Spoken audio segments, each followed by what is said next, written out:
Hello everyone, आप सभी का स्वागत है मेरे चैनल गोल्डन पेजेस पे। एंड मैं आप सभी का दिल से स्वागत करती हूँ। तो आज मैं हाज़िर हूँ आप सभी के लिए ही हेट्स माय फेस का सेकंड पार्ट लेकर। पिछले पार्ट में मेरी तबीयत काफ़ी बिगड़ गई थी, जिसके कारण मैं उसे पूरा कवर नहीं कर पाई थी। तो मैं अभी इसे जो है पूरा कवर करने की कोशिश करूँगी। मुझे नहीं पता कि इस वीडियो में ये पूरा कवर होगा या नहीं। अगर हो गया तो अच्छी बात है, नहीं तो इसका एक और पार्ट आएगा तो उसमें ये कवर हो जाएगा। तो डोंट वरी गाइस।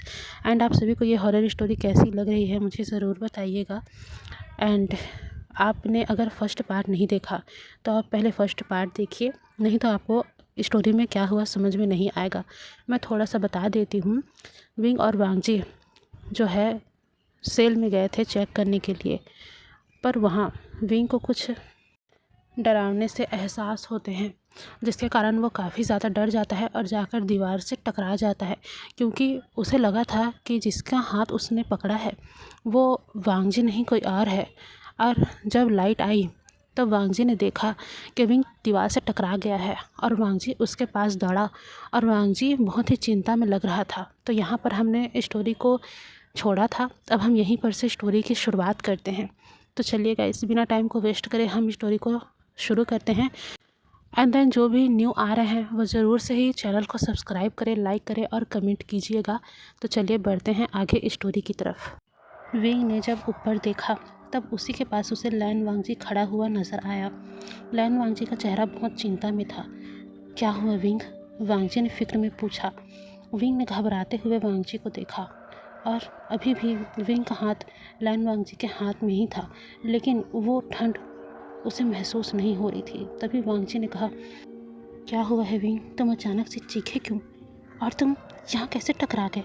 तुम तो मेरे साथ थे ना, क्या हो गया तुम्हें? विंग चुपचाप वांगजी को देख रहा था। वो खुद समझ ही नहीं पा रहा था कि आखिरकार उसके साथ हुआ क्या। पर विंग ने किसी तरीके से खुद को संभाला और वांगजी से कहा, मैंने कुछ महसूस किया। तभी वांगजी ने पूछा, क्या महसूस किया तुमने? तभी विंग बताता है कि अचानक से उसने किसी का हाथ पकड़ा था। मुझे लगा वो तुम थे वांगजी, पर जब मैंने उसे महसूस किया उसका हाथ बहुत ठंडा था, इसलिए मैं डर गया। मुझे लगा कि वो वापस आ गया है और मैं उससे खुद को छुड़ाकर भागा और दीवार से टकरा गया। वांगजी सुनता रहा और उसे गुस्सा तो आ रहा था, लेकिन उसने खुद को संभाला और विंग को ऊपर उठाया और बोला, डरो नहीं, मैं यही हूँ, वो तुम्हारा कुछ नहीं कर पाएगा। मैं बहुत जल्द उसका सारा खेल ख़त्म कर दूँगा। विंग ने भी हाँ में सिर हिलाया और वांगजी ने उसे गले से लगा लिया। तभी उन्हीं के पास खड़ा गार्ड, जो कि ये सब देख रहा था, उसने कहा, सर ये सब होता ही है, ये सब उसी लू जियाओ का खेल है। यहाँ इस सेल में ऐसी घटनाएं आम हैं। जब से उसकी मौत हुई थी तब से कुछ ना कुछ यहाँ ऐसा होता ही है। तभी से इस सेल को लोग हॉरर ही बोलते हैं। यहाँ लोग बहुत कम आते हैं, वो भी इसी डर से कि कहीं लू जियाओ की आत्मा उनके साथ कुछ कर न दे। वो लाश जब गायब हुई थी ना सर, तब कैमरे में उस रात कुछ दिखा था। तभी वांगजी चौंक गया और बोला, क्या दिखा था तुम्हें? तभी उस गार्ड ने कहा, जब हमने कैमरे में चेक किया था तब हमने देखा कि लू जियाओ की लाश वहीं पर थी और फिर अचानक कुछ समय के बाद वो लाश खुद ब खुद उठी और हमारे आंखों के सामने चलकर गायब हो गई। हम सब उस कैमरे में देख रहे थे, हमें अपनी आंखों पे यकीन नहीं हुआ। हमने बार बार उस कैमरे को चेक किया और उसमें यही फुटेज नज़र आई कि लू जियाओ की लाश अचानक से उठी और हमारे आंखों के सामने ही गायब हो गई। ये सुनकर वांगजी बहुत हैरान था और वहीं विंग, उसे फिर से डर का एहसास हो रहा था। विंग के हाथ कांपने लगे थे। वांगजी ने विंग का हाथ पकड़ रखा था। जैसे ही वांगजी को यह एहसास हुआ कि विंग का हाथ कांप रहा है, उसने कसकर विंग का हाथ पकड़ लिया और उसकी तरफ देखा और आंखों के इशारे से ही कहा कि तुम्हें डरने की ज़रूरत नहीं है, ये सब बस एक चाल है। पर वहीं विंग, उसकी आंखों में डर साफ नज़र आ रहा था। वो वांगजी से कहना चाहता था कि अगर ये सब एक चाल है तो क्या वीडियो कैमरेज भी झूठ हो सकते हैं? आखिरकार उस गार्ड ने खुद देखा है। पर वांगजी, जो कि बहुत ही ज़्यादा डिस्टर्ब लग रहा था, विंग ने उसे ये सब कुछ नहीं कहा और ये बात अपने मन में रख लिया। गार्ड ने कुछ और बातें उन दोनों को बताई और वो दोनों उस सेल से वापस निकल गए। दोनों कार में बैठे हुए थे, लेकिन लौटते वक्त विंग बिल्कुल चुप था। उसे ऐसा लग रहा था कि जैसे उसे कुछ बोलना ही नहीं चाहिए, और अगर वो कुछ बोलता है तो क्या वांगजी उसकी बात का यकीन करेगा। वहीं फाइल उसके गोद में थी, लेकिन उसकी आंखें सड़क पर ही टिकी हुई थी। विंग बहुत बेचैन था। वहीं वांगजी भी अपनी ही कश्मकश में खोया हुआ था। वांगजी ड्राइविंग पे ध्यान दे रहा था, और वहीं विंग वो आज की सारी बातों को सोच रहा था। उसे समझ में नहीं आ रहा था कि आखिरकार ये सब हो क्या रहा है। उसे धीरे धीरे इस बात पे यकीन होता जा रहा था कि लू जियाओ मर चुका है, और जो भी उन्हें परेशान कर रहा है वो कोई इंसान नहीं बल्कि एक आत्मा है। वहीं वांगजी भी थोड़ा परेशान था, क्योंकि लू जियाओ उसी के सामने 2 बार मर चुका था, पर उसकी आत्मा, वो बहुत हैरान था। लेकिन वांगजी इस बात को भी नहीं झुठला सकता था कि लू जियाओ को ये मामूली इंसान नहीं बल्कि बहुत बड़ा एक खिलाड़ी था। वो ऐसे कैसे मर सकता है। वांगजी को इस बात पे यकीन नहीं आ रहा था, इसलिए उसका शक और भी ज़्यादा गहरा होता जा रहा था। तभी दोनों अपने अपने ख्यालों में खोए हुए थे कि विंग को अचानक से पीछे की सीट पर गहरी गहरी सांसें महसूस होने लगी। विंग को तो ऐसा लगा जैसे ये बस उसका वहम है। उसने अपने हाथों की मुट्ठी को भींच लिया और एक बार वांगजी की तरफ देखा। वांगजी का हाथ एक ड्राइविंग कर रहा था और दूसरा उसका हाथ सिर पे था, और वांगजी बहुत ही गंभीर नज़रों से सड़क की तरफ देख रहा था। तभी विंग ने जो अपना ये एहसास है वो वांगजी को बताना ठीक नहीं समझा। वो शांत हो गया और थोड़ी देर में सांसों की आवाज़ आना बंद हो गई थी। विंग घबराया ही हुआ था। जब उसने महसूस किया कि सांसों की आवाज़ आना बंद हो चुकी है तो वो शांत हो गया और वो घबराकर दूसरी ओर देखने लगा। लेकिन लगभग 15 मिनट ही हुए होंगे कि फिर से एक भयानक सांसें, जैसे कि कोई बहुत ही तेज़ी से सांस ले रहा हो, गंभीर दर्द में भयानक, ऐसी फूली हुई सांसों की आवाज़ उसे आने लगी। विंग ने तो पहले नज़रअंदाज करना चाहा, लेकिन धीरे धीरे वो सांसों की आवाज़ और ज़्यादा तेज़ होने लगी। इतनी ज़्यादा तेज़ कि अब विंग उसे साफ साफ सुन पा रहा था, और विंग के माथे से धीरे धीरे पसीने छूटने लगे थे। वो वांगजी को देख रहा था, लेकिन वांगजी उसकी तरफ ध्यान नहीं दे रहा था। वांगजी का पूरा ध्यान सड़क पर था, पर विंग जो ना चाहते हुए भी उसी आवाज़ की तरफ खींचा जा रहा था। विंग धीरे धीरे अपना सिर पीछे की तरफ करता है, पर उसे वहाँ कुछ भी नज़र नहीं आता। तो विंग जल्दी से वापस अपना सिर आगे कर लेता है, लेकिन तभी फिर 1 मिनट बाद विंग को गहरी गहरी सांसें महसूस होने लगती हैं। इस बार वो सांसें और भी ज़्यादा तेज़ थी। विंग फिर से हिम्मत करके पीछे की सीट में देखता है कि तभी उसे वो सांसें अपनी गर्दन पर महसूस हुई। यानी कि विंग का सर मुड़ा हुआ था और वो पीछे की सीट को देख रहा था, तो उसकी जो गर्दन थी, जो आंखें की साइड थी, वहाँ पर उसे सांसें महसूस हुई। विंग पलटा, लेकिन वहाँ पर भी कुछ नहीं था। विंग ने फिर से वांगजी को देखा। वांगजी सड़क की तरफ ही देख रहा था। विंग पूरी तरीके से घबरा चुका था। विंग ने अपनी मुट्ठियाँ भींच ली और वो सामने की तरफ देखने लगा कि तभी विंग को कार की मिरर पर किसी के चेहरे की झलक नजर आई। वो चेहरा हल्का धुलधुला था, लेकिन विंग उस चेहरे की बनावट को पहचान पा रहा था। वो चेहरा मुस्कुरा रहा था कि तभी विंग चीखा, रुको वांगजी, कार रोको। जैसे ही वांगजी ने विंग की घबराहट वाली आवाज़ सुनी, वांगजी ने तुरंत ही कार रोका और विंग की तरफ मुड़ा। वांगजी ने देखा विंग बहुत ज़्यादा घबराया हुआ है और उसका पूरा शरीर पसीने से भीगा हुआ है। वांगजी ने विंग को पकड़ा और पूछा, क्या बात है विंग, सब ठीक है ना? विंग बहुत घबराया हुआ था। विंग ने उस मिरर की तरफ इशारा किया जहाँ उसे अभी वो चेहरा नजर आया था। वांगजी ने उस मिरर में देखा, लेकिन वहाँ पर कुछ नहीं था। वांगजी ने विंग को समझाया वहाँ कुछ भी नहीं है, पर विंग पूरी तरीके से जैसे डर के मारे पागल हो गया था। विंग ने वांगजी का कॉलर पकड़ा और बोला, मैंने देखा, वो यही था, वो एक भूत है वांगजी, हमें उसके पीछे नहीं जाना चाहिए, हम इस शहर को छोड़कर चले जाते हैं। पर वांगजी विंग को समझा रहा था कि डरो नहीं, ये सब बस बकवास है, वो कोई भूत नहीं है। पर विंग पूरी तरीके से जैसे पागल हो चुका था। वो वांगजी की बात मान ही नहीं रहा था। वांगजी किसी तरीके से उसे समझा रहा था, विंग जिद मत करो, मैं तुम्हें समझा रहा हूँ ना, वो कोई भूत नहीं है, वो बस एक इंसान है। देखना जब हमें सारे सबूत मिल जाएंगे तब वो तुम्हारे सामने खड़ा हुआ नज़र आएगा। तभी विंग ने वांग जी का कॉलर पकड़ा और उसे अपनी तरफ खींचते हुए कहा।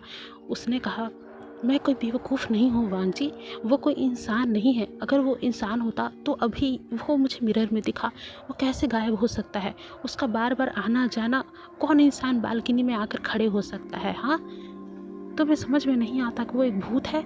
मैंने उसे उस सेल के नीचे देखा था, उस सेल में बिस्तर के नीचे उसने मेरा नाम लिया और जब मैंने देखा वहाँ कोई भी नहीं था। तुम्हें लगता है कि कोई इंसान ऐसा काम कर सकता है? क्या तुमने मुझे बेवकूफ़ समझ रखा है वांग जी? विंग बहुत गुस्से में था कि वांग जी उसे गले लगा लेता है और बोलता है, विंग शांत हो जाओ, यही तो उसका खेल है कि वो खुद को एक इंसान नहीं बल्कि भूत दिखा रहा है, लेकिन वो कोई आत्मा नहीं है। मेरी बात को समझो, हमें शांति से काम लेना होगा। अगर हम इस वक्त डर गए तो अपने सारे खेल में सफल हो जाएगा। वो जो चाहता है वही होगा फिर, और हम हमेशा के लिए अलग हो जाएंगे। तुम जानते हो अगर तुम मुझसे अलग हो गए तो वो तुम्हारे साथ क्या कर सकता है? वो बहुत गिरा हुआ इंसान है विंग, इसलिए मेरी बात को समझो, शांत हो जाओ, नहीं तो बहुत बहुत बुरा हो जाएगा। वांग जी की ये बात विंग के दिल को झिझोड़ देती है। तभी विंग भी सोचने लगता है कि अगर वांग जी कुछ कह रहा है तो इसमें कोई ना कोई बात होगी, क्योंकि वांग जी भी सोच समझ के ही कुछ बोल रहा होगा। तभी विंग वांग जी से माफ़ी मांगता है और बोलता है, मुझे माफ़ करना, मैं कुछ ज़्यादा ही डर गया था। तभी वांग जी कहता है, मैं समझ सकता हूँ, लेकिन ध्यान रखो, डरो नहीं, मैं तुम्हारे साथ हूँ। वो कुछ नहीं कर सकता, हमें उससे लड़ना होगा साथ मिलके, समझे? तभी विंग भी हाँ में सिर हिलाता है और वांग जी फिर विंग को ठीक से बैठाकर उसे पानी पिलाता है और फिर वापस से कार स्टार्ट करके वो दोनों घर की तरफ चले जाते हैं। जब तक विंग और वांग जी घर पहुँचे शाम हो गई थी। पूरा सफ़र उन दोनों के लिए बहुत ही ज़्यादा टेंशन से भरा हुआ था। दोनों कार से बाहर निकले और लैन वांग जी ने घर के अंदर घुसते ही दरवाजे को अच्छे से लॉक कर दिया और घर के सारे कैमरों को चेक किया। जब उसे सब चीज़ ठीक महसूस हुआ तब वांग जी ने विंग की तरफ देखा और कहा, आज रात आराम करो, कल हमें और बहुत कुछ ढूंढने के लिए निकलना है।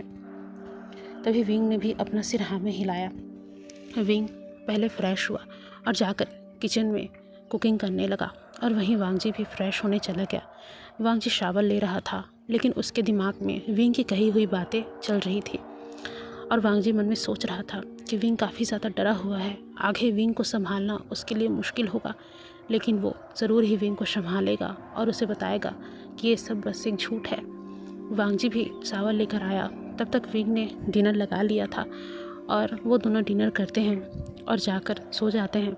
वांग जी विंग को अच्छे से सुला रहा था क्योंकि वांग जी जानता है कि विंग डर चुका है। उसने विंग को अपनी बाहों में खींचा और अपने कंधे पर उसका सिर रखा और उसके सिर को हल्का से पैट करते हुए उसे सोने के लिए कहा। वांग जी ने अपनी आंखें बंद कर दी और रूम में हल्की सी डीम लाइट जल रही थी। लगभग अब रात के 9 बज रहे थे। विंग जगा हुआ था, उसकी आंखों में नींद कोसों दूर तक नहीं थी। वो अभी भी उन सभी चीज़ों को सोच रहा था, लेकिन वांग जी वो सो चुका था। वो बहुत ज़्यादा थका हुआ था, इसलिए उसकी आंख लग गई थी। विंग ने देखा कि वांग जी सो चुका है तो उसने भी सोने की कोशिश की। उसकी आंख लगी, लेकिन तभी हमें घड़ी का समय दिखाया जाता है। अब बज चुके थे रात के 12। विंग हल्का सा ही सोया हुआ था, यानी कि उसकी नींद पूरी नहीं लगी हुई थी, हल्की नींद थी कि तभी विंग को अचानक से कमरे में बहुत ही ज़्यादा ठंड महसूस होने लगी। ऐसा लगा जैसे अचानक से बर्फ़ का तूफान आ गया हो। विंग ने आंखें खोली और उसकी आंखें सीधा कमरे की छत पर यानी कि सीलिंग पर गई। उसने वहाँ देखा, वहाँ से खून टपक रहा था धीरे धीरे बूंद बूंद, और वो फर्श पर गिरकर पूरी तरीके से फैल रहा था। विंग की आंखें बड़ी बड़ी हो गई। वो उठा और उसने फर्श में देखा, पूरे फर्श में बहुत सारा खून बिखरा हुआ था। विंग ने 1 मिनट भी देरी नहीं की और उसने वांग जी को हिलाया। वांग जी उठो, उठो वांग जी, देखो यहाँ क्या है। वांग जी उठो, देखो देखो यहाँ छत से खून टपक रहा है। वांग जी देखो। वांग जी के कानों में जैसे ही विंग की आवाज़ पड़ी, उसने हल्के से अपनी आंखें खोली और विंग ने कहा, वांग जी यहाँ खून टपक रहा है, देखो। जैसे ही वांग जी ने खून सुना, वो उठा और उसने रूम की लाइटें जला दी। विंग बेड पर खड़ा था और वांग जी को फर्श की तरफ इशारा कर रहा था। वो चिल्ला कर बोल रहा था, वांग जी खून, फर्श पर खून है। वांग जी धीरे धीरे कदमों से बेड से नीचे उतरा और फर्श की तरफ गया। उसने उसी जगह देखा जहाँ विंग इशारा करके उसे बता रहा था, लेकिन वहाँ पर कुछ भी नहीं था, कुछ भी नहीं, पर फर्श गीला था। विंग भी हैरान था और वांग जी भी हैरान था। वांग जी ने विंग से कहा, विंग यहाँ कुछ नहीं है, फर्श बस गीला है। तभी विंग वहाँ पर आया और आकर वांग जी के पास खड़ा हो गया और उसे बताया, वांग जी मैंने सच कहा है, मैंने देखा खून टपक रहा था। तभी वांग जी ने देखा और फर्श गीला था। उसे ये पता था कि विंग झूठ नहीं बोल रहा है, इसलिए उसने विंग को पकड़ा और बोला, मैं जानता हूँ तुम सच कह रहे हो, मुझे तुम्हारी बात पर यकीन है, तुम चिंता मत करो। तभी विंग घबराते हुए बोलता है, पर वो खून कहाँ गायब हो गया वांग जी। तभी वांग जी कहता है, देखो फर्श गीला है, देखो ध्यान से। और विंग देखता है, उसकी सांसें तेज हो गई थी। उसने कहा, इसका मतलब ये सब सच है, वो मेरा वहम नहीं था। तभी वांग जी बोलता है, हाँ वो तुम्हारा वहम नहीं था, और ये बात भी सच है कि लू जियाओ जिंदा है और वो ये सब नाटक कर रहा है, इसलिए घबराना नहीं, समझे। विंग की सांसें पूरी तरीके से तेज हो गई थी, वो बहुत ज़्यादा घबरा रहा था और वांग जी की भी बातें अब उसे सच लग रही थी। वांग जी ने अपना सिर हाँ में हिलाया और बोला, क्या वो यहीं पर है, क्या वो हम पर नज़र रख रहा है। तभी वांग जी अपने पूरे कमरे को एक नज़र देखता है और बोलता है, ऐसा हो सकता है कि वो हम पर नज़र रख रहा है, पर तुम घबराओ नहीं, मैं तुम्हारे साथ हूँ, तुम्हें डरने की ज़रूरत नहीं है। विंग ने भी अपना सिर हाँ में हिलाया और वो दोनों उसी गीले फर्श को देख रहे थे। अब हमें यहाँ से सीन कट करके लगभग रात के 2 बजे दिखाया जाता है। विंग बाथरूम गया हुआ था और वो अपना चेहरा बार बार पानी से धो रहा था। उसने आईने में अपनी शक्ल देखी, उसका चेहरा पूरा पीला पड़ा हुआ था, उसकी आंखें लाल थी। विंग अपनी शक्ल देखकर वो खुद भी खुद को नहीं पहचान रहा था। विंग अपनी शक्ल गौर से देख रहा था। ऐसा लग रहा था जैसे विंग ना जाने कई सदियों से कितना बीमार है। विंग अपनी शक्ल को छू रहा था कि तभी उसे उस मिरर में रिफ्लेक्शन महसूस हुआ, वही चेहरा जो मुस्कुरा रहा था। विंग घबरा गया। विंग पीछे मुड़ा, लेकिन पीछे कोई भी नहीं था। विंग फिर से मिरर की तरफ देखता है कि तभी उसे फिर से वही परछाई नज़र आती है उस मिरर में। विंग कंफ्यूज था। जब वो मिरर में देख रहा था तो वो उसे दिख रहा था, लेकिन जब वो पीछे देख रहा था तो वहाँ कुछ भी नहीं था। कि तभी विंग ने फिर से मिरर में देखा, पर अब वो चेहरा वहाँ नहीं था। विंग पूरी तरीके से डर चुका था। वो गौर से उस मिरर को देख रहा था कि तभी उस मिरर में कुछ लाइनें उभर आईं, जैसे विंग के सामने ही कोई उसे लिख रहा हो। उस मिरर में लिखा था, लाश कभी थी ही नहीं, मैं जिंदा हूँ और तुम्हारे पास हूँ। विंग अपनी आंखें फाड़ कर उस शब्दों को देख रहा था। विंग ने जैसे ही उन शब्दों को छूने की कोशिश की, वो शब्द वहाँ से गायब हो गए। विंग हैरान था कि तभी विंग को फिर से वो परछाई उस मिरर में दिखी, पर इस बार विंग ने पीछे नहीं मुड़ा। वो उसी को ही देख रहा था कि तभी वो परछाई तेज़ी से दौड़ती हुई विंग के करीब आने लगी। विंग ने देखा कि उस शीशे में जो परछाई थी वो उसकी तरफ तेज़ी से दौड़कर आ रही है कि तभी विंग जोर से चिल्लाया, वांग जी बचाओ, वांग जी। और विंग ने चिल्लाते हुए फिर से उस मिरर की तरफ देखा और उस मिरर में उसे उसकी आंखें नजर आई जिससे खून निकल रहा था। विंग जोर से चीखा और जाकर फर्श में गिर गया। विंग बहुत जोरों से चिल्ला रहा था, वांग जी बचाओ, वांग जी। वांग जी बस बेड पर लेटा हुआ था, लेकिन उसकी आंखों में नींद भी कोसों दूर तक नहीं थी। जैसे ही वांग जी ने वॉशरूम से विंग की दर्दनाक चीखें सुनी, वो तुरंत ही उठा और वॉशरूम का दरवाज़ा खोलने लगा। लेकिन वॉशरूम का दरवाज़ा ऐसा लग रहा था जैसे किसी ने बहुत ही ज़ोर से जकड़ रखा हो। वांगजी ने धक्का दिया पर वो खोल नहीं रहा था। इधर वांगजी भी चिल्ला रहा था, विंग क्या हो गया तुम्हें विंग, और उधर विंग चिल्ला रहा था, वांगजी बचाओ वांगजी बचाओ। कि तभी वांगजी ने ज़ोर से दरवाजे को धक्का दिया और दरवाज़ा खुल गया। वांगजी ने देखा कि विंग फर्श पर लेटा हुआ है। उसने अपने हाथों को अपने चेहरे पे रखा हुआ है। वांगजी तुरंत ही फर्श पर गया और विंग को उठाने लगा। जैसे ही विंग ने महसूस किया कि कोई इसे पकड़ रहा है, विंग को ऐसा लगा जैसे वो वही बहरूपिया है। उसने उसे मारा, यानी कि वो वांगजी को मारने लगा। लेकिन वांगजी ने विंग का हाथ पकड़ा और उसे बताने लगा कि विंग ये मैं हूँ, वांगजी विंग मैं हूँ। पर विंग पूरी तरीके से अपना होश खो बैठा था। वो अपनी आंखें बंद करके बस वांगजी को मारे जा रहा था और मारे जा रहा था। कि तभी वांगजी ने दोनों हाथ विंग के पकड़ लिए और चिल्लाकर कहा, विंग मैं हूँ, देखो इधर। जैसे ही वांगजी चीखा, विंग ने उसकी तरफ देखा और जैसे ही विंग ने देखा कि ये और कोई नहीं उसका वांगजी है, विंग फूट पड़ा। विंग रोने लगा। उसने वांगजी के कंधे को पकड़ लिया और रोते हुए बोला, वांगजी वो यही था, ये पागलपन है, वो यही था वांगजी, वो मुझे मार डालेगा। वो अगर इंसान नहीं है तो वो यहाँ कैसे आ सकता है, मुझसे अब सहन नहीं होता वांगजी, वो मुझे मार डालेगा, मैं पागल हो जाऊँगा। अगर यही सब चलता रहा वांगजी तो मैं खुद ही मर जाऊंगा। मुझसे अब ये सब सहन नहीं होता, मैं पागल हो गया हूँ, मैं पूरा पागल हो गया हूँ।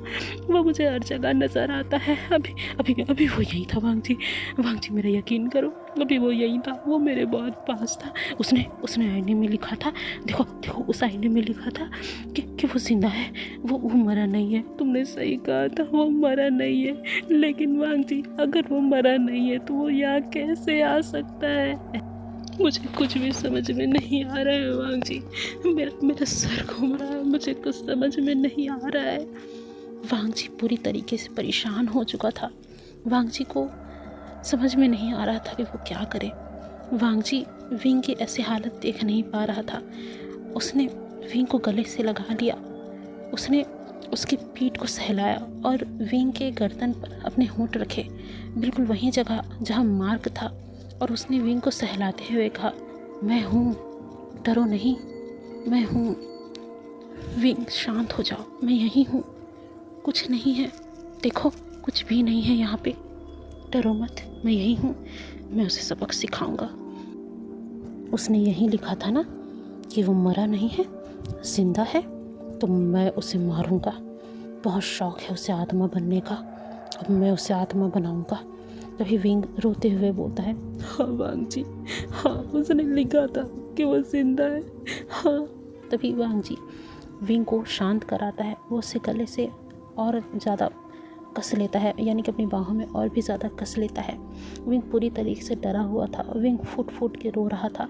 दोनों वहीं बाथरूम के फर्श पर बैठे हुए थे। विंग ने अब रोना बंद कर दिया था, लेकिन उसकी गहरी सिसकियाँ अब भी गूंज रही थी।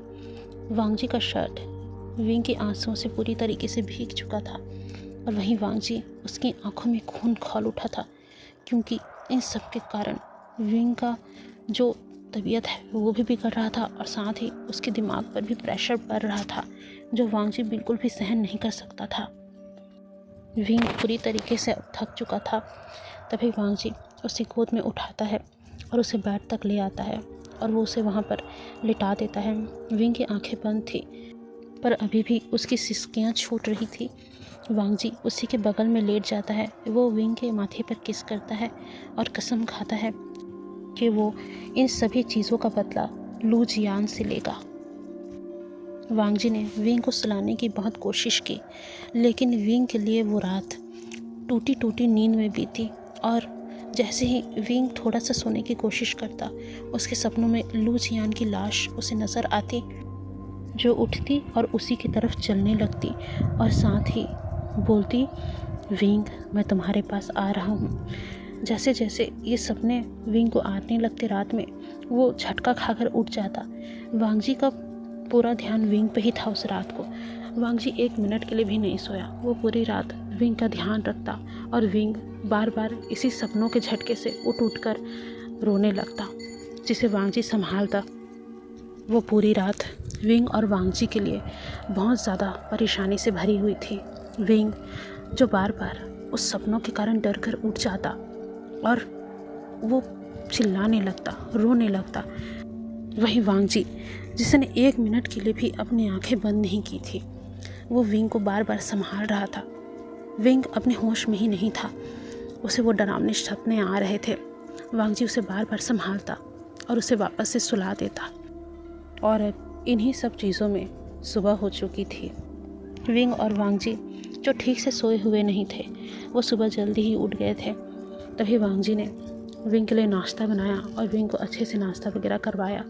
दोनों फ्रेश हुए और अब वांगजी सुबह सुबह ही अपने लैपटॉप पर नए क्लू ढूंढ रहा था।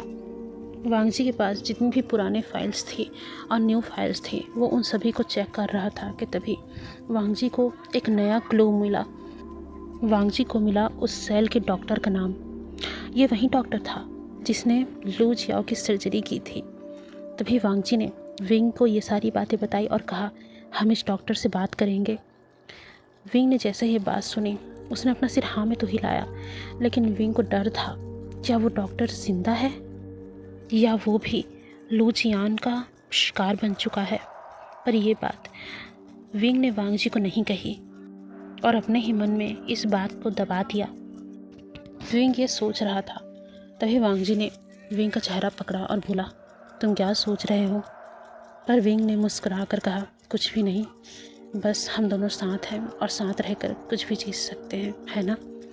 इस बात पर वांगजी मुस्कुराया और बोला, बिल्कुल सही कहा, जब तक हम दोनों साथ हैं हमें कोई नहीं हरा सकता। ऐसे कहकर वांगजी ने अपने होंठ विंग के होंठ पर रख दिए और उन दोनों के बीच एक गहरा किस हुआ। अब हमें सीन कट करके कार का सीन दिखाया जाता है। दोनों कार पर बैठे हुए थे और सुनसान सड़क थी। कार ऐसे सड़क पर भाग रही थी जैसे रेस कर रही हो कि तभी अचानक से बीच सड़क पर कार रुक गई। वांगजी फिर से कार को स्टार्ट करने की कोशिश कर रहा था, पर कार स्टार्ट ही नहीं हो रही थी। विंग तो डर चुका था। वांगजी विंग से कहता है, तुम यहीं बैठो, मैं बाहर देखता हूँ, यानी कि चेक करता हूँ। वांगजी जैसे ही कार का डोर खोलने वाला था कि तभी विंग ने वांगजी का हाथ पकड़ लिया और कहा, वांगजी उधर देखो सामने। वांगजी हैरान था और उसने विंग के कहने पर सामने देखा कि तभी उन दोनों ने देखा कि दोनों साइड से एक तेज़ धुआं पूरी सड़क पे फैल रहा है, यानी कि पूरी सड़क पे दोनों साइड से धुएं आ रहे हैं और पूरा सड़क धुएं से भर चुका है। विंग और वांगजी देख रहे थे उसे। तभी वांगजी ने विंग का हाथ पकड़ लिया था कस के और विंग ने भी वांगजी के हाथों को जकड़ लिया था। वो दोनों अपनी एकटक निगाहों से उसी तरफ देख रहे थे कि तभी उस धुंध में एक आकृति बनी उस सड़क के बीचों बीच, जैसे कोई खड़ा हुआ हो। विंग तो पूरी तरीके से डर गया था कि तभी वांगजी ने हॉर्न बजाया, लेकिन वो परछाई वहाँ से हटी नहीं और वो धीरे धीरे उस कार के पास आने लगी। विंग डर गया था। विंग ने वांगजी का कंधा पकड़ा और बोला, वो वांगजी वो पास आ रहा है। तभी वांगजी ने कहा, डरो नहीं, मैं यही हूँ। वो दोनों देख रहे थे और वो परछाई अचानक से हवा में, यानी कि उसके पैर हवा में थे और वो धीरे धीरे करके उनके काफ़ी ज़्यादा पास आ चुकी थी। वहाँ धुंध इतना ज़्यादा था कि कुछ भी चीज़ें नज़र नहीं आ रही थी उन दोनों को। कार के बाहर से सिर्फ वो परछाई ही नज़र आ रही थी जो पूरी तरीके से अब उनके कार के सामने वाले शीशे पर थी। उन दोनों ने उसका चेहरा देखा। वो परछाई पूरी तरीके से अब उस शीशे में छप चुकी थी, यानी कि उस परछाई ने पूरी तरीके से अपना चेहरा उस शीशे के अंदर गड़ा दिया था। वो विंग और वांगजी को घूर घूर के देख रही थी। विंग ने वांगजी को कसकर जकड़ लिया और वांगजी ने उसके हाथ को थपथपाया और शांत रहने के लिए कहा। और विंग और वांगजी उस परछाई को देख रहे थे और वो परछाई विंग और वांगजी को देख रही थी कि तभी थोड़ा धुआं हटा और विंग और वांगजी ने उस परछाई का चेहरा देखा। वो परछाई और किसी की नहीं, लू जियाओ की थी, लेकिन उसका चेहरा बहुत ही ज़्यादा डरावना था। चेहरे पर खून लगा हुआ था और कई जगहों से चेहरा कटा हुआ था। उसके चेहरे पर ढेर सारे चोटों के निशान थे। विंग ये देखकर डर चुका था और वांगजी की भी आंखें बड़ी हो गई थी कि तभी लू जियाओ ने एक डरावनी मुस्कान दी। वांगजी कुछ कह पाता कि उससे पहले वो परछाई वहाँ से गायब हो गई और विंग चिल्लाने लगा और देखते ही देखते वहाँ पर से पूरा का पूरा धुआं हट गया।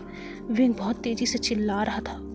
उसने वांगजी को गले लगा लिया था और अपना चेहरा वांगजी के सीने में गड़ा दिया था और वो बहुत ही ज़ोर ज़ोर से चिल्ला रहा था। वांगजी वो भी अपने होश में नहीं था कि उसने अभी अपनी आंखों के सामने क्या देखा था। वो अपने आप को संभालता है और विंग को चुप कराने लगता है कि शांत हो जाओ विंग, शांत हो जाओ। और लगभग पूरे आधे घंटे के बाद विंग शांत हुआ था। वांगजी भी पूरी तरीके से हैरान था कि उसने आखिरकार देखा क्या है।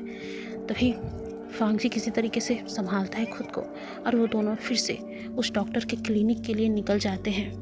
अब हमें सीन कट करके उस डॉक्टर के क्लिनिक के बाहर का दिखाया जाता है। विंग और वांगजी वहाँ पहुँच चुके थे।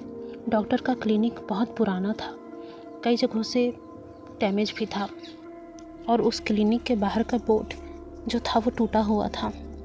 विंग और वांगजी अंदर गए। अंदर उन्होंने उस डॉक्टर को देखा।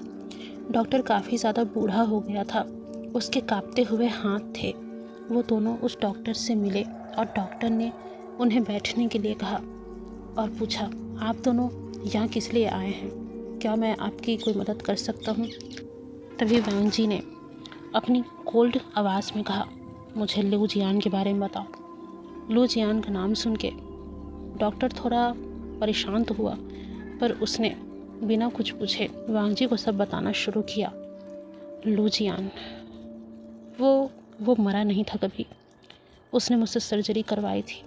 सर्जरी के बाद वो पूरी तरीके से बदल चुका था और उसने मुझसे कहा था, अब मैं अमर हूँ, मैं सबके लिए मर चुका हूँ, लेकिन असल में मैं ज़िंदा हूँ। ये बात उसने मुझे छुपाने के लिए कही थी और मैंने जब उसकी बात मानने से इनकार कर दिया तो उसने मुझे मारने की भी धमकी दी थी, जिसके कारण मुझे ये बात छुपानी पड़ी थी। उस डॉक्टर ने एक फ़ाइल निकाली और वांगजी की तरफ कर दिया। उस फाइल में उस सर्जरी की सारी डिटेल थी, लेकिन आखिरी पेज पर नोट लिखा हुआ था, लाश गायब। लेकिन जब उस लाश का ब्लड टेस्ट किया गया था तो ब्लड मैच नहीं कर रहा था। तभी विंग ने कहा, क्या वो कभी मरा था? तभी डॉक्टर ने उसकी तरफ देखा और कहा, असल में वो कभी मरा ही नहीं था। जिस लाश का ब्लड टेस्ट किया गया था वो असल में किसी और की लाश थी और ये सारा का सारा प्लान खुद लू जियान का ही किया धरा था। हमने तो बस उसकी थोड़ी मदद की थी, वो भी मजबूरी में। ये सब सुनकर विंग और वांगजी हैरान तो थे, पर सबसे ज़्यादा हैरान था विंग, क्योंकि उसे लग रहा था कि लू जियान एक भूत था, यानी कि एक आत्मा थी, पर असल में वो तो इंसान निकला। वही वांगजी जिसके चेहरे पर राहत थी, क्योंकि अब वो विंग को ये बता चुका था कि वो कोई भूत या फिर आत्मा नहीं, बल्कि एक आम इंसान है जो कि बस कुछ साजिश कर रहा है। विंग और वांगजी अब शांत थे। दोनों उस क्लिनिक से निकल चुके थे। दोनों अपने घर की तरफ जा रहे थे कि तभी विंग ने कहा, वांगजी मुझे माफ़ कर दो। वांगजी ने उसकी तरफ देखा और कहा, तुम माफ़ी क्यों मांग रहे हो? तभी विंग ने वांगजी का हाथ पकड़ा और बोला, मैंने तुम पर भरोसा नहीं किया। एक वक्त के लिए मुझे ऐसा लगा जैसे ये सब सच है। मैं लू जियान की सारी साजिशों में फंस गया था, इसलिए मेरे कारण तुम्हें काफ़ी परेशानी हुई।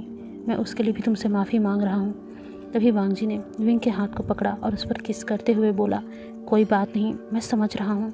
आखिरकार सच्चाई तुम्हारे सामने आ गई, इस बात की मुझे खुशी है। वो दोनों मुस्कुरा रहे थे और वांगजी कार ड्राइव कर रहा था। कुछ समय बाद विंग को ऐसा लगा जैसे उनकी कार में उन दोनों के अलावा कोई तीसरा इंसान भी है। विंग को अब सच्चाई पता थी, पर फिर भी वो थोड़ा सा घबराया और उसके शरीर में एक तेज़ गर्मी की लहर आ गई। गर्मी इस चीज़ की क्योंकि वो डर चुका था, क्योंकि उसके पीछे से एक फुसफुसाहट आई, जल्दी ही मिलेंगे। और विंग तुरंत पीछे मुड़ा, लेकिन पीछे कुछ भी नहीं था। विंग हैरान था और डरा हुआ भी था, लेकिन तभी उसके गर्दन पर फिर से एक ठंडा सा स्पर्श हुआ। उसने महसूस किया कि एक ठंडे हाथों ने उसकी गर्दन को छुआ है। विंग पीछे मुड़ा, लेकिन वहाँ पर भी कुछ भी नहीं था। विंग ने वांगजी की तरफ देखा। वांगजी शांति से कार ड्राइव कर रहा था, लेकिन विंग फिर से डर चुका था। उसे पता था कि सच्चाई क्या है, पर यह सब जो हो रहा था ये इसकी समझ से बाहर था, क्योंकि एक ही पल में किसी इंसान का सामने आकर वापस चले जाना बिल्कुल एक आत्मा की तरह यकीन करना मुश्किल था। पर विंग ने कुछ भी वांगजी को नहीं बताया और वो शांत रहा। लेकिन कुछ ही समय के बाद विंग को अचानक से अपने सीने में एक तेज़ दर्द महसूस हुआ। ऐसा दर्द जैसे कोई चाकू से उसके सीने में कुछ लिख रहा हो। विंग ने उस दर्द को बर्दाश्त करने की कोशिश की, लेकिन वो दर्द उससे सहन नहीं हो रहा था। विंग ने अपने सीने पर हाथ रख लिया और उसने वांगजी की तरफ देखा, पर वांगजी का ध्यान पूरी तरीके से ड्राइविंग पर था। तभी विंग ने अपने सीने की तरफ देखा। उसे वहाँ कुछ गीला गीला सा महसूस हुआ। जब विंग ने अपना हाथ अपने सीने पे रखा और देखा तो वहाँ उसे खून महसूस हुआ। जब उसने खून देखा तो वो हैरान हो चुका था कि तभी विंग को महसूस हुआ कि उसके सीने का दर्द और भी ज़्यादा बढ़ रहा है और विंग के आंखों के सामने धीरे धीरे अंधेरा छा रहा है। वो वांगजी को ये बात बताना चाहता था, लेकिन उसके ज़ुबान से एक शब्द भी नहीं निकल रहा था कि तभी अचानक से विंग के आंखों के सामने पूरा का पूरा अंधेरा छा जाता है और हमें यहाँ से सीन कट करके अगला सीन दिखाया जाता है। दिन था शनिवार और लोकेशन थी वे वुशियान का पुराना कॉलेज कैंपस। वो जगह जहाँ पर विंग और लैन वांगजी पहली बार मिले थे, और ये वही जगह थी जहाँ से लू जियान का ऑब्सेशन शुरू हुआ था। अब हमें शाम के लगभग 6:14 का समय दिखाया जा रहा है।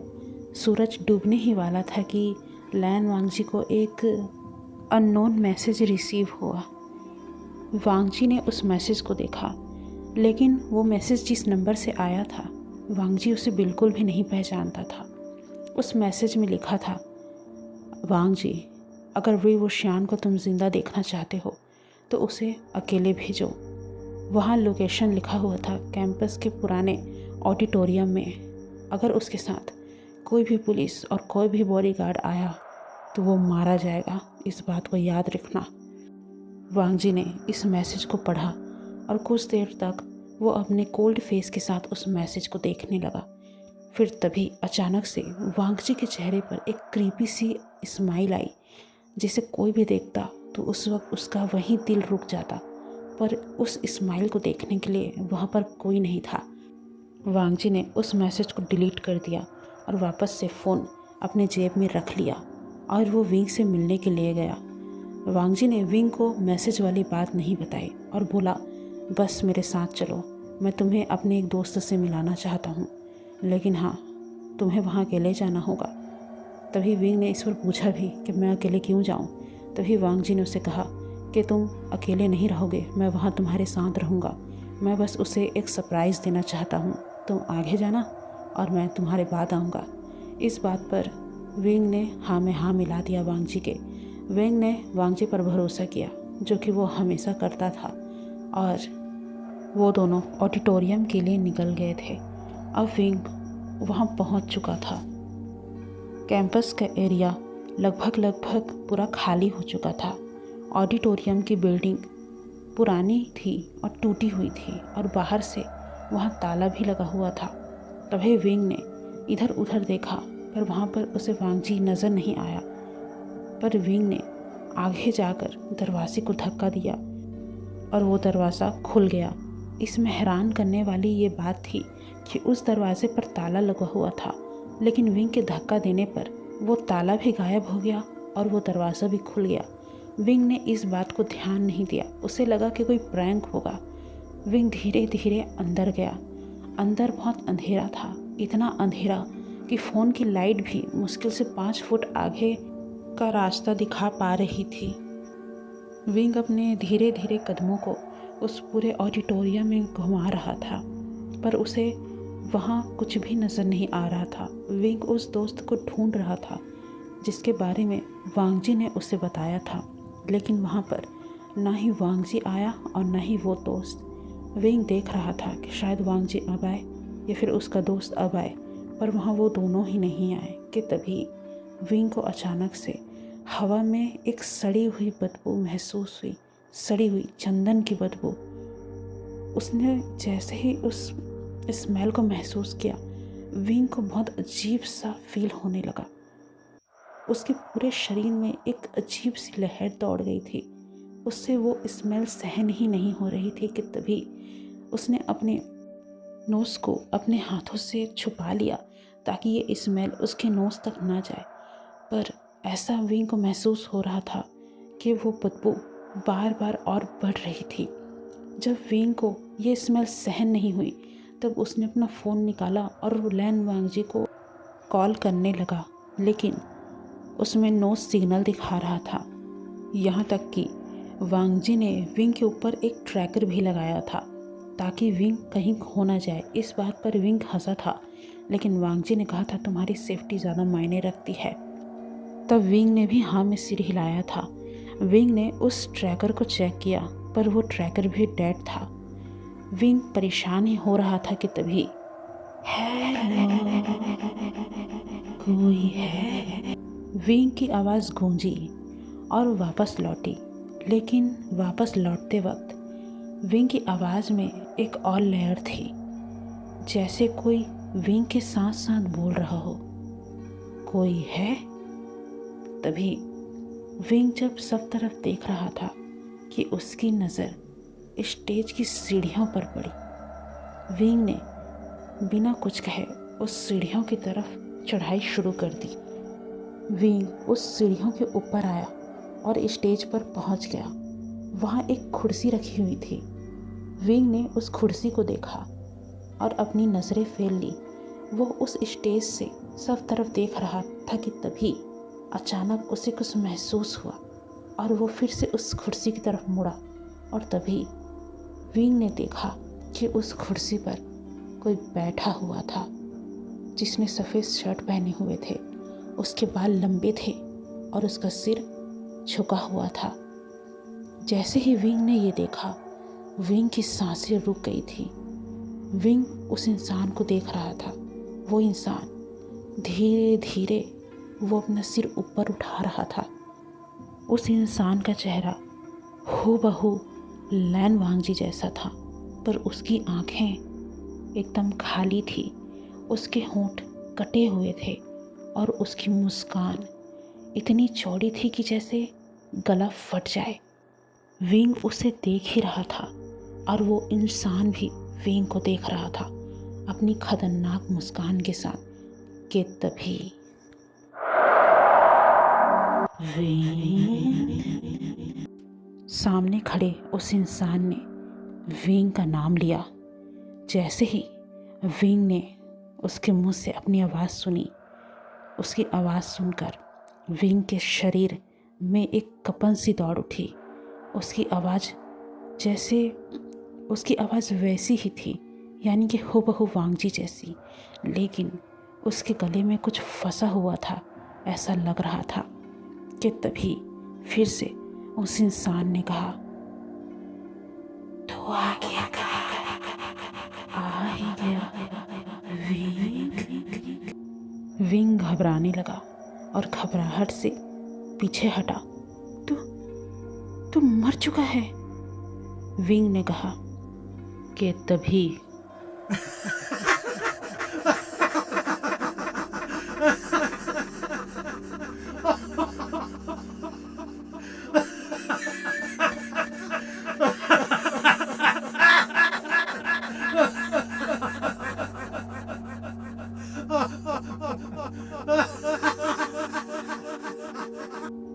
वो हंसा। उसकी हंसी इतनी तेज थी कि पूरा ऑडिटोरियम हिल चुका था। मरा? मैं कभी नहीं मरा था। वो लाश किसी और की थी। मैंने उस पर अपना चेहरा चिपकाया था और आज मैं तुझ पर चिपकाऊंगा। वो उठा। उसके हाथ में एक तेज नुकीली धारदार चाकू थी, चमकती हुई। वो धीरे धीरे कदमों से विंग की तरफ बढ़ रहा था और उसकी डरावनी हंसी और भी ज़्यादा बढ़ती जा रही थी। पहले तेरी स्किन निकालूंगा, फिर उस पर अपना चेहरा लगाऊंगा, ताकि जब लैंड वांजी तुझे देखे तो मुझे देखे।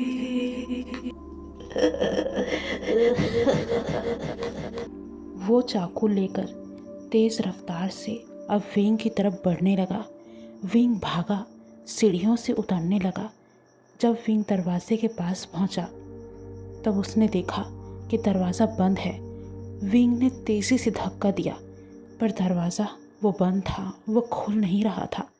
तभी पीछे से विंग को कदमों की आवाज़ आई, धीमी, लंगड़ाती हुई। हर एक कदम फर्श पर खून की बूंदें गिरा रही थी। विंग पीछे हट गया और वो स्टेज के पीछे जाकर छुप गया। विंग का दिल इतनी तेज़ी से धड़क रहा था कि विंग को ऐसा लग रहा था कि उसका दिल अब फट ही जाएगा। कि तभी विंग के पास जो फ़ोन था, उसने उस फ़ोन की लाइट को भी बंद कर दिया और अंधेरा, अब पूरी तरीके से अंधेरा वहाँ पर फैल चुका था। अंधेरे में सिर्फ और सिर्फ सांसें थी। विंग और साथ ही जो विंग के पीछे उसकी जान लेने आ रहा था उसकी। विंग डरा हुआ था और कोने में छुपा हुआ था कि तभी विंग को एक ठंडा हाथ अपनी गर्दन पर महसूस हुआ। जब विंग ने अपनी गर्दन की तरफ देखा तब उसे वहाँ वही नुकीले चाकू की नोक अपनी गर्दन पर दिखी। विंग डर से कांप रहा था कि तभी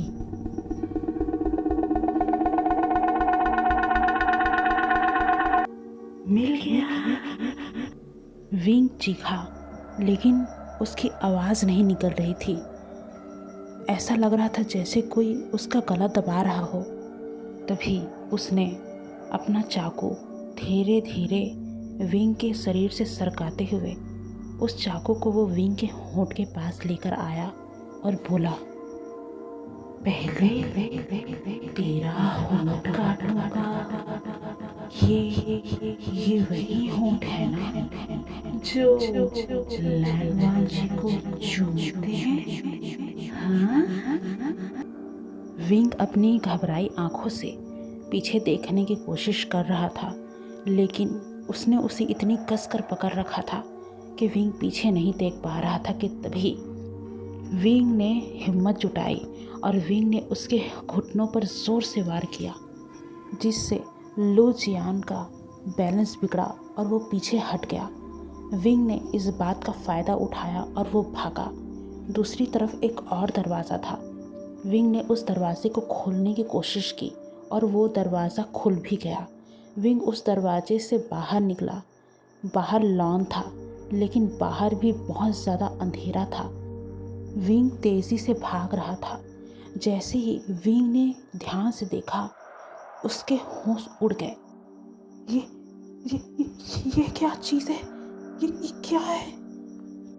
चारों तरफ पेड़ों पर, दीवारों पर, यहाँ तक कि छाँव में भी हर तरफ विंग को लैन वांगजी का वही डरावना, मुस्कुराता हुआ चेहरा नजर आ रहा था।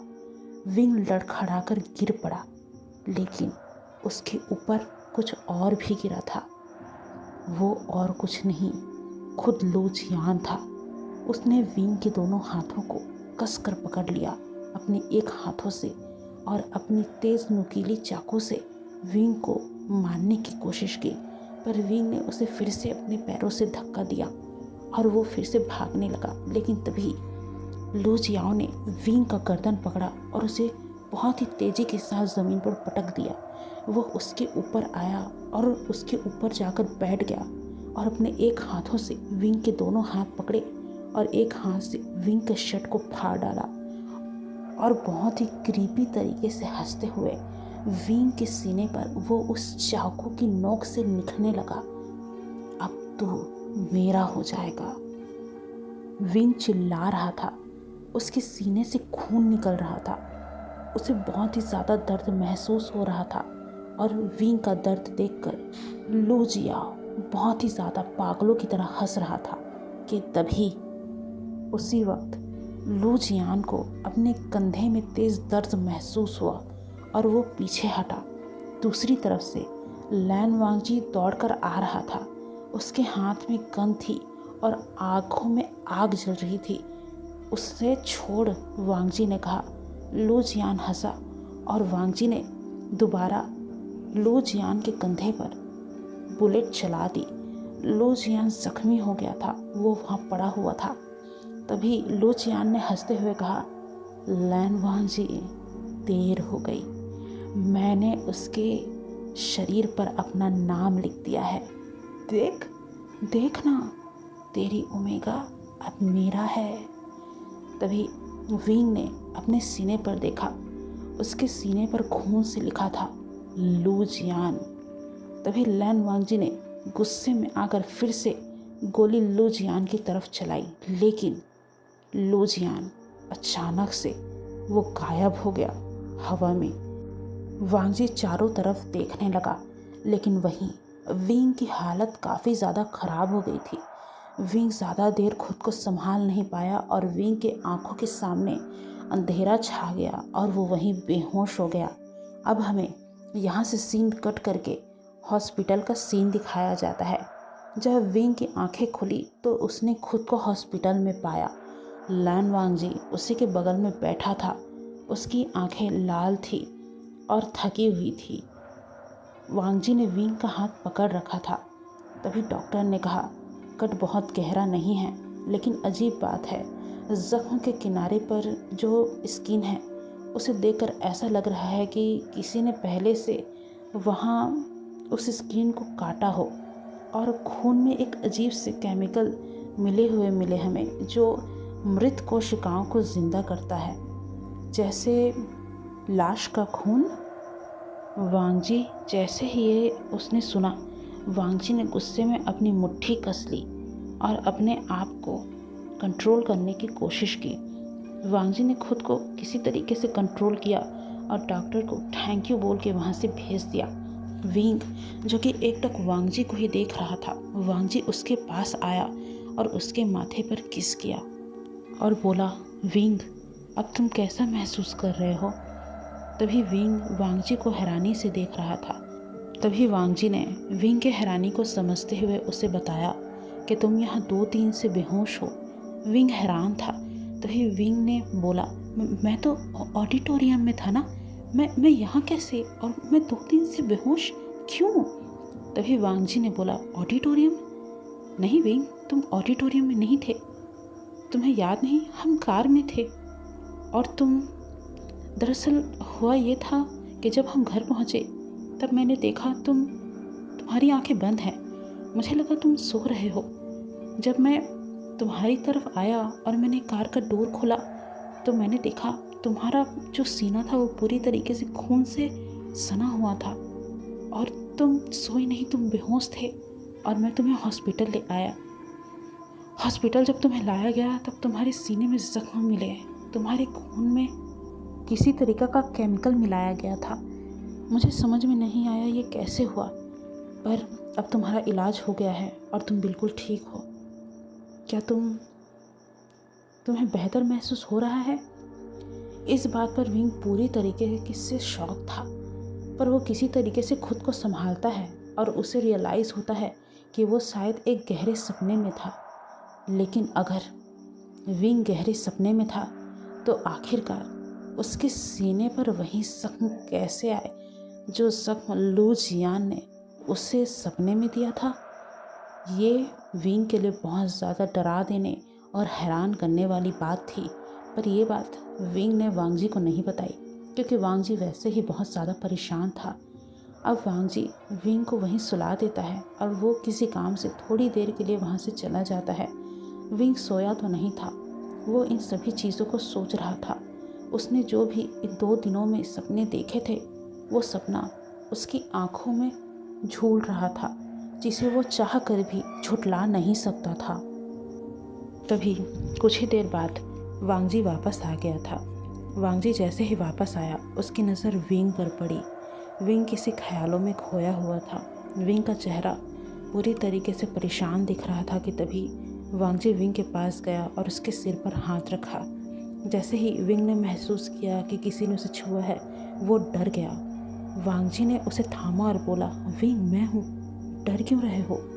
जैसे ही विंग ने वांगजी को देखा, वो खुद पर और काबू नहीं कर पाया और विंग रोया और बोला, मुझे लगा मैं मर जाऊंगा। वांगजी, वो बहुत बहुत बुरा था। मैंने जो देखा वो बहुत बुरा था।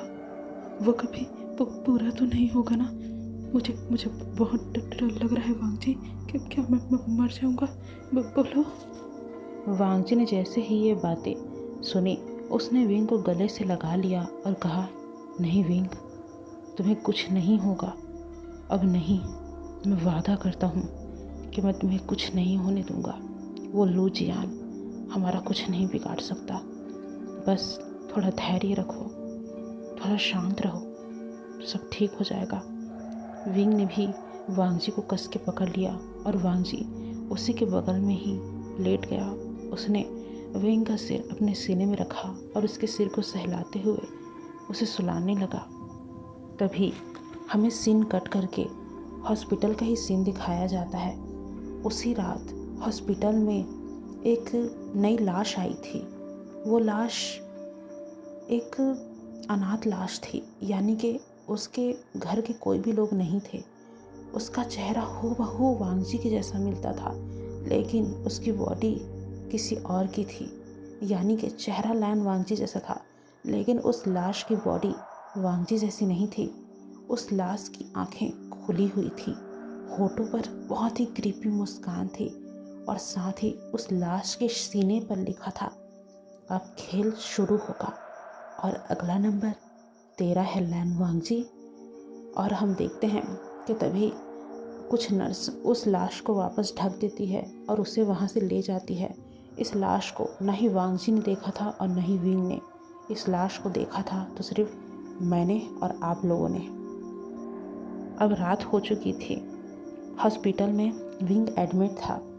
विंग के सीने पर पट्टी बांध दी गई थी, लेकिन अभी भी विंग के सीने पर जो खून से नाम लिखा हुआ था लू जियान का, वो पट्टी में बंधा तो था, लेकिन अभी भी वो बहुत तेज़ी से जल रहा था।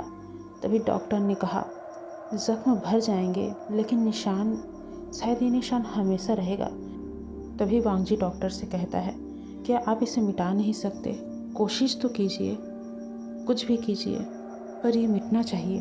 तभी डॉक्टर कहते हैं, मिस्टर लैन, ये हमारे हाथ में नहीं है। ज़ख्म बहुत ज़्यादा गहरे हैं, हम उसे भर देंगे, लेकिन उस निशान का मिटना इम्पॉसिबल है। लेकिन फिर भी हम अपनी तरफ से कोशिश करेंगे मिस्टर लैन, और देखते हैं अगर ये मिट जाएगा तो अच्छा होगा। इस पर वांगजी भी हाँ में सिर हिलाता है और डॉक्टर वहाँ से चले जाते हैं। वही लैन वांगजी पूरी रात बेड के पास बैठा रहा था। उसका हाथ विंग के हाथ में था। वांगजी की आंखें लाल थी, होठ सख्त थे और अंदर से ऐसा लग रहा था जैसे वो टूटा हुआ था। पहली बार वो विंग को बचा नहीं पा रहा था उस लू जियान से, और बचाता भी कैसे? वांगजी को पता ही नहीं चल रहा था कि वो कब आ रहा है और कब जा रहा है। वो विंग के साथ होता है, पर कैसे और कब लू जियान विंग को नुकसान पहुंचा कर चला जाता है, ये वांगजी को भनक भी नहीं पड़ता, जिसके कारण आज वांगजी खुद को बहुत ज़्यादा लाचार महसूस कर रहा था। उसके सामने विंग हॉस्पिटल बेड पे लेटा हुआ था। विंग सो रहा था और वांगजी उसकी आंखों के सामने से नींद जैसे गायब थी। वो बस विंग को ही देख रहा था, उसे वो महसूस कर रहा था। वो विंग के ज़ख्मों को महसूस कर पा रहा था कि उसे कितना दर्द हुआ होगा, लेकिन इस वक्त वांगजी खुद को बहुत ही ज़्यादा बेबस महसूस कर रहा था, क्योंकि वो ना ही विंग को बचा पाया और ना ही उसके दर्द को कम कर पाया। अब हमें सुबह के 4 बजे का सीन दिखाया जाता है। विंग अभी भी सो रहा था और वहीं लैन वांगजी जो अभी भी विंग के पास बैठा हुआ था, उसने विंग को देखा। विंग अच्छे से सो रहा था। वांगजी उठा, विंग को अच्छे से कंबल से टक किया और वो वॉक करते हुए बालकनी के पास चला गया। वो बालकनी में गया और वहाँ जाकर खड़ा हो गया। वहाँ उसे ठंडी हवा महसूस हुई, लेकिन वो ठंड बाहर की नहीं थी, उसके अंदर की थी। वो वहाँ खड़ा था, हाथ रेलिंग पर थे और वांगजी का सर झुका हुआ था। पहली बार उसकी सांसें काँप रही थी, पहली बार उसकी अल्फा स्मेल कमज़ोर हो रही थी। चंदन की स्मेल में कड़वाहट घुल गई थी, क्योंकि उसे याद आ रहा था कि 5 साल पहले जेल में लू जियान के सेल में उसने खुद लू जियान की लाश को देखा था, खुद उसकी आंखें बंद की थी और पोस्टमार्टम रिपोर्ट पर साइन की थी। लेकिन अब वो डर रहा था, सच में डर रहा था कि शायद वो लाश सच में उसकी थी ही नहीं, कि शायद लू जियान ने उसे पहले ही मार दिया था और जो अब जिंदा है वो असली लैन वांगजी है, या वो खुद है। नहीं, वांगजी ने सिर हिलाया। नहीं, लेकिन डर था। पहली बार वांगजी के अंदर एक सवाल बार बार गूंज रहा था, अगर मैं ही लू जियान हूँ तो वो विंग किसके साथ है? वांगजी ने अपना हाथ देखा, वांगजी की उंगलियां कांप रही थी। तभी वांगजी ने अपना रिफ्लेक्शन ग्लास में देखा। चेहरा वही था, लेकिन 1 सेकंड को मुस्कान टेढ़ी हो गई। वांगजी डर गया। पहली बार वो वापस कमरे में लौट आया। उसने देखा विंग अभी भी सो रहा था। लैन वांगजी उसके पास बैठा। उसने उसकी गर्दन पर जो मार्क देखा वो उसका अपना ही था, यानी कि वो वांगजी का अपना मार्क था। पर अब उसे डर था कि कहीं यह मार्क भी छूटा ना हो। उसने अपना सिर विंग के सीने पर रख दिया और पहली बार लैन वांगजी रोया, बिना किसी आवाज़ के। उसके आंसुओं के साथ उसकी स्मेल पूरी तरह टूट गई थी। मैं कौन हूँ विंग? मुझे खुद पर यकीन नहीं आ रहा, मैं कौन हूँ? वांगजी रो रहा था। इसी तरीके से पूरी रात गुजर गई, विंग की नींद में और वांगजी के आंसुओं में। अब हमें यहाँ से सीन कट करके सवेरे का सीन दिखाया जाता है। सुबह के लगभग 7 बज रहे थे, तभी विंग की आंखें खुली। लैन वांगजी अभी भी उसी पोजीशन में वहीं था। विंग ने सिर हिलाया। लैन वांगजी? लैन वांगजी ने जैसे ही विंग की आवाज़ को सुना, लैन वांगजी ने अपना सिर उठाया। लैन वांगजी की आंखें लाल हो चुकी थी। उसका चेहरा पूरी तरीके से थका हुआ था, लेकिन उसकी नज़रों में कुछ और था, एक जुनून, एक पागलपन। आज मैं तुम्हें पूरा मार्क करूँगा, परमानेंट, वांगजी ने कहा, ताकि चाहे कुछ भी हो जाए तुम हमेशा मेरे रहो और मैं तुम्हारा। विंग को यकीन नहीं आया। विंग ने कुछ नहीं कहा, बस विंग ने वांगजी की आंखों में देखा और सिर हिला दिया, क्योंकि उसे भी अब डर था कि कहीं उसका लैन वांगजी सच में उसका ना हो तो। तभी वांगजी ने डॉक्टर को बुलाया और अच्छे से विंग का चेकअप करवाया। डॉक्टर ने कहा, ये अब बिल्कुल ठीक है, आप इन्हें घर ले जा सकते हैं, और डॉक्टर ने विंग को डिस्चार्ज दे दिया। दोनों घर पहुँचे। घर पहुँचते ही लैन वांगजी ने सारे पर्दे बंद कर दिए, सारी लाइट्स जला दी, फिर विंग को बेड पर लेटा दिया। उसने अपना शर्ट उतारा, फिर विंग का दोनों पूरी तरीके से नेकेड थे। लैन वांगजी की आंखें अब पूरी तरह काली हो चुकी थी। अल्फा रट पीक में थी, यानी कि वांगजी का अल्फा रट स्टार्ट हो गया था। लेकिन इस बार रट में सिर्फ चाहत नहीं थी, डर भी था, खुद को प्रूफ करने का डर। वांगजी ने विंग की दोनों कलाइयों को बेड के हेडबोर्ड से बांध दी, वो भी चैन से। विंग ने इस चीज़ का विरोध नहीं किया। ये दर्द होगा, पर उस दर्द के बाद कोई शक नहीं रहेगा, तुम मेरे हो और मैं तुम्हारा। फिर वांगजी अपना मुंह विंग की गर्दन पर रगड़ने लगा, अपने पुराने मार्ग पर। तभी वांगजी के नुकीले दांत बाहर आए और वो पहले से भी ज़्यादा नुकीले थे, और एक ही झटके में वांगजी ने अपने नुकीले दांतों को विंग के गर्दन में गहराई तक चुभा दिया। विंग की गर्दन से खून निकला। विंग चीखा, लेकिन चीख में दर्द के साथ सुकून भी था। लैन वांगजी ने विंग के गर्दन से निकलते खून को सक किया, फिर दूसरी तरफ गर्दन पर भी मार्क किया, फिर सीने पर किया। जहाँ चोट लगी थी वहाँ से नीचे, यानी कि चोट बिल्कुल सीने के बीचों बीच में लगी थी। लेकिन वांगजी ने उस चोट के अलावा दूसरे जगह पे किया। फिर वांगजी ने पेट पर भी फिर से निशान दिए और हर जगह वांगजी ने अपने मार्क विंग को दिए। फिर उसने विंग को पलटा और विंग के पीठ पर भी ढेर सारे मार्क दिए, कमर पर भी मार्क दी और यहाँ तक कि विंग के जांघों पर भी मार्क दी। हर मार्के के साथ वांगजी फुसफुसा रहा था, तुम मेरे हो, मेरे हो, सिर्फ मेरे हो। फिर नोटिंग की 3 बार, हर बार गहरा, हर बार खूनी।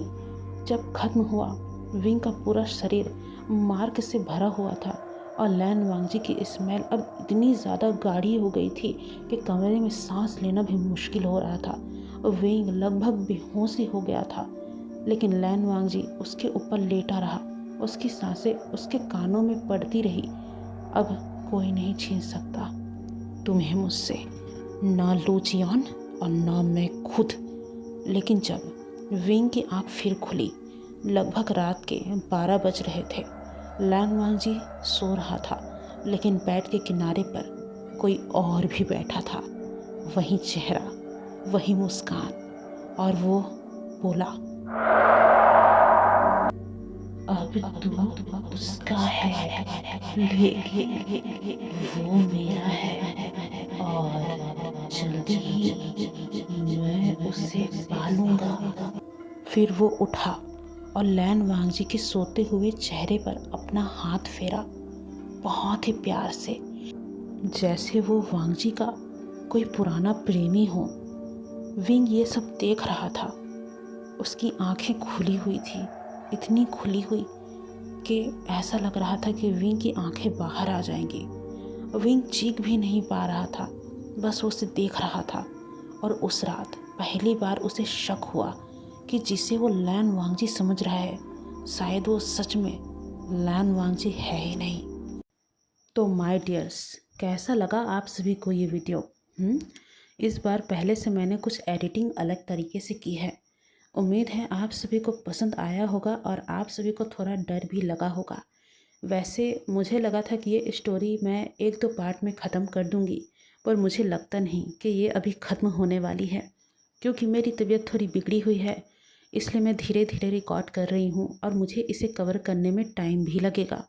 तो इसके और भी एपिसोड्स आएंगे।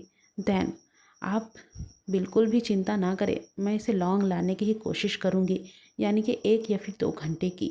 देन मैं कोशिश करूँगी कि अगर उससे ज़्यादा भी हो जाए तो मैं ज़्यादा ले पाऊँ। और हाँ, अगर आप लोगों को ये पसंद आ रहा है तो प्लीज़ आप सभी चैनल को लाइक, सब्सक्राइब और कमेंट कीजिएगा। कमेंट तो ज़रूर ही कीजिएगा और मुझे बताइएगा कि आखिरकार आपको ये कैसा लग रहा है। अभी बहुत सारे ट्विस्ट बाकी हैं दोस्तों, तो मिलते हैं इसके अगले वीडियो में।